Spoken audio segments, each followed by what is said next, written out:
सबसे पहले हिंदी में जब भी कोई शब्द आपके सामने आए तो सबसे पहले आपको शब्दार्थ पे ध्यान देना चाहिए कि उस शब्द का अर्थ क्या है। यदि आप हिंदी में शब्दों के अर्थ जानना शुरू कर दिए या जानने का प्रयास करना शुरू कर दिए तो आपकी आधी समस्या दूर हो जाएगी अपने आप। अब अलंकार, इसमें दो शब्द छिपे हुए हैं। संधि पढ़ाया है ना, संधि तो पढ़ाया है। तो संधि में संधि कैसे होती है? दो शब्द, संधि का मतलब होता है जोड़। दो शब्द, इसमें दो शब्द जुड़े हुए हैं ऐसे, अलम और धन कार। इन दोनों शब्दों में जब संधि हो जाती है तो हमारा क्या शब्द बन जाता है? अलंकार। अलंकार होता है, अलंकार होता है शोभा या सजावट, शोभा या सजावट। और कार का मतलब होता है करने वाला, करने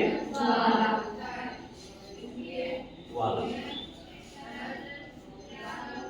अब इससे क्या अर्थ निकल रहा है कि शोभा या सजावट करने वाला, यानी जो शोभा करे, सजावट करे या चमत्कार उत्पन्न करे, उसे ही हम क्या कहेंगे? अलंकार। इसको आप ऐसे भी समझ सकते हो कि अलंकार का जो अर्थ होता है उसको आप आभूषण समझ सकते हो। आभूषण गांव में क्या बोलते हैं? उसको गहना बोलते हैं, जेवर बोलते हैं। तो आभूषण क्या करता है? शरीर की सुंदरता को और बढ़ा देता है। तो जो काम शरीर की सुंदरता को बढ़ाने में आभूषण का है, सेम वही काम काव्य या कविता की सुंदरता को बढ़ाने में अलंकार का होता है। जो रोल आभूषण का है, जैसे शरीर की सुंदरता को बढ़ा देता है, इसी तरह आपका जो अलंकार होता है वो कविता या काव्य की शोभा को बढ़ा देता है। जैसे अब इसको आप ऐसे समझ सकते हैं, जैसे हम यदि कहें कि वह अपनी बहन के मृत्यु का समाचार सुनते ही बहुत रोने लगा, बहुत तेज से रोने लगा। समझ गए? अब इसको आप इस रूप में भी कर सकते हो, सेम उसी लाइन को इस रूप में भी कर सकते हो कि वह अपनी बहन के मृत्यु का समाचार जब सुना तो उसकी आंखों से मेघ रूपी वर्षा होने लगी। बादल की तरह क्या होने लगी? वर्षा होने लगी। तो थोड़ा सा अलंकृत हो गया ना, कहने में और अच्छा लगा, जबकि अर्थ दोनों का सेम है।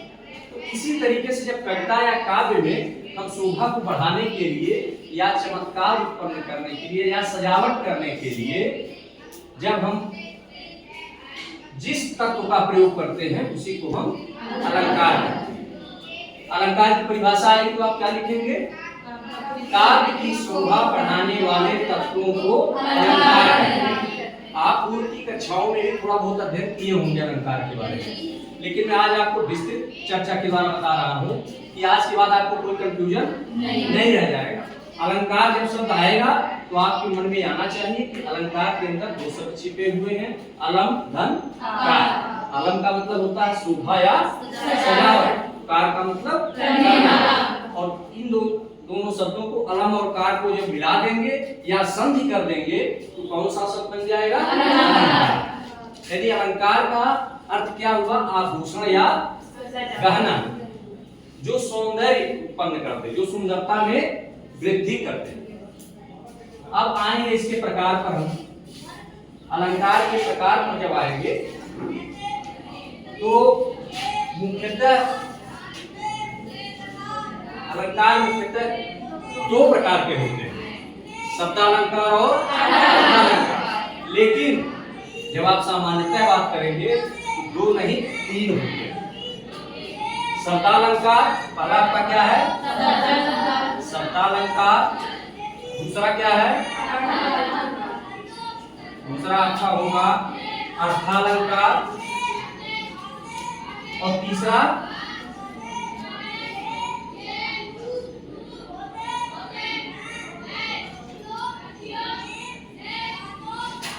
क्या हो जाएगा? उभयालंकार।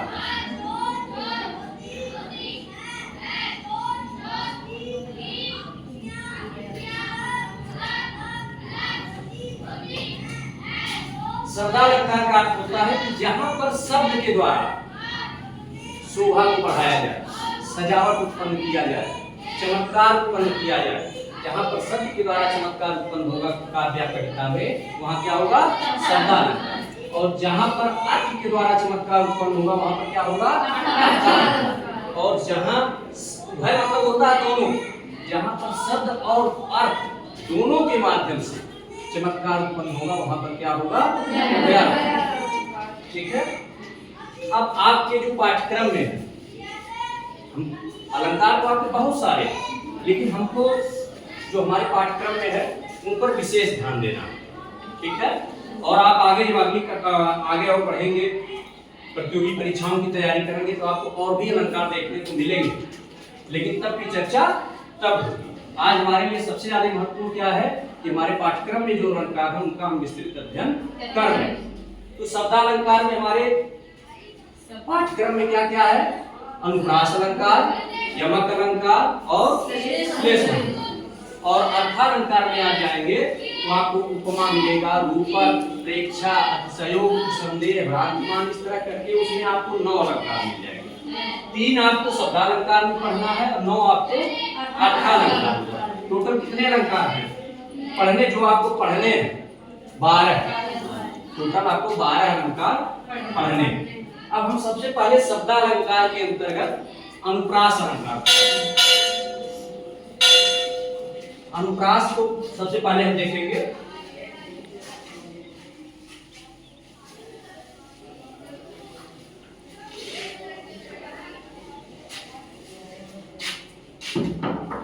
ये देख लो, अनुप्रास अलंकार, अनुप्रास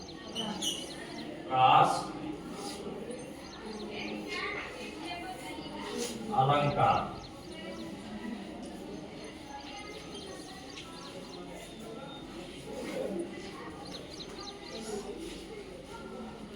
अनुप्रास अलंकार, इसमें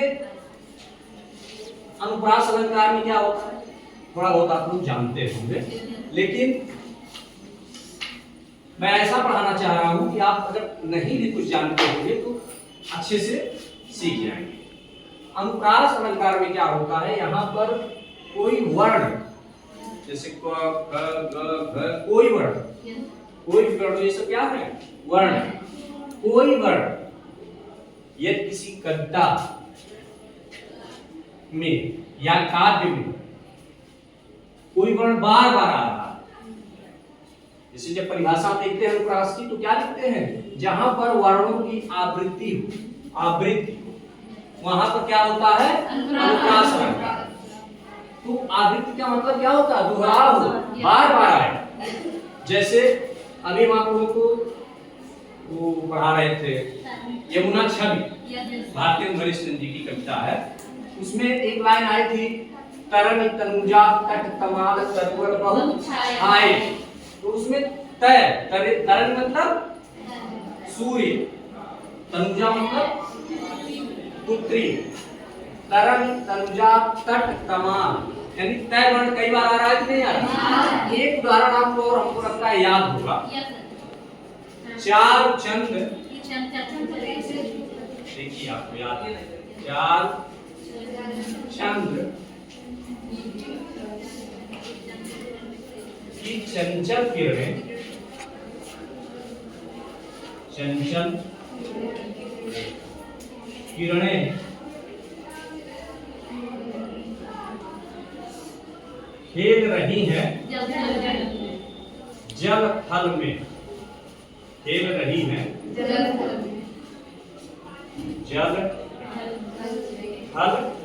में। चाल मतलब क्या होता है?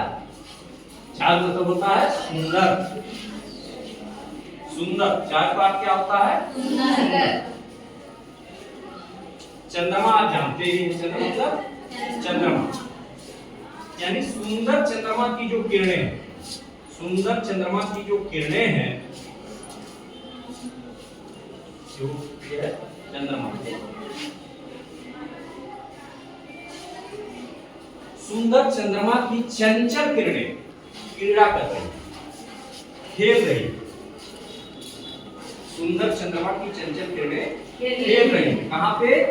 जल में और भूमि पर। अब देखो यहाँ पर अनुप्रास अलंकार की जो हम परिभाषा बताए हैं उसके अनुसार देखो एक उदाहरण सटीक बैठ रहा कि नहीं। अनुप्रास में क्या बताए हैं? इसमें एक ऐसा अलंकार है कि इसमें वर्ण की आवृत्ति होती है। वर्ण की आवृत्ति मतलब किसी एक वर्ण का बार बार दोहराव होगा। अब यहाँ देखो 6 वर्ण आया है, आया है, फिर यहाँ 6 आया, फिर यहाँ 6 वर्ण आया, फिर 6 आया, यानी 6 वर्ण कई बार आ रहा है। यदि बार बार अगर कोई वर्ण आ रहा है तो इसका मतलब हम समझ जाएंगे वहां पर क्या होगा? अनुप्रास होगा। किसी भी कविता में, कहीं भी, किसी भी पंक्ति में यदि आप देखेंगे कि किसी वर्ण की बार बार आवृत्ति हो रही है तो वहां पर अनुप्रास लगता होगा। इसी तरह उसमें भी था, तरणी तनुजा तट तमाम तनुकर को उठाए, कई वर्ण कई बार आ रहा है, तरंग में भी आ रहा है, तनुजा में भी आ रहा है, तट में भी आ रहा है, तमाल में भी आ रहा है, तरुवर में भी आ रहा है। तरण का मतलब क्या होता है? सूर्य, और तनुजा मतलब पुत्री। सूर्य की पुत्री किसे कहते हैं? यमुना। तरण तनुजा तट तमाल, तट मतलब होता है किनारा, तमाल एक वृक्ष का नाम, तरुवर बहुछाया तरुवर वृक्ष है। तो सूर्य की पुत्री यमुना के किनारे जो तमाल का वृक्ष है वो बहुतायत की संख्या में मौजूद है।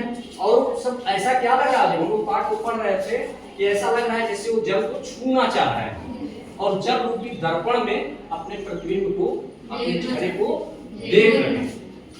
तो हमारा मेन अर्थ क्या है वहां पर? तरणी तनुजा तट तमाम तरुवर को उठाए, यानी वहां पर जो लाइन आई है उसमें कौन सा अलंकार है? अनुप्रास अलंकार। इस तरह से कहीं पर भी ये एक वर्ण कई बार आता है तो वहां पर क्या होगा? अनुप्रास अलंकार। हो गया।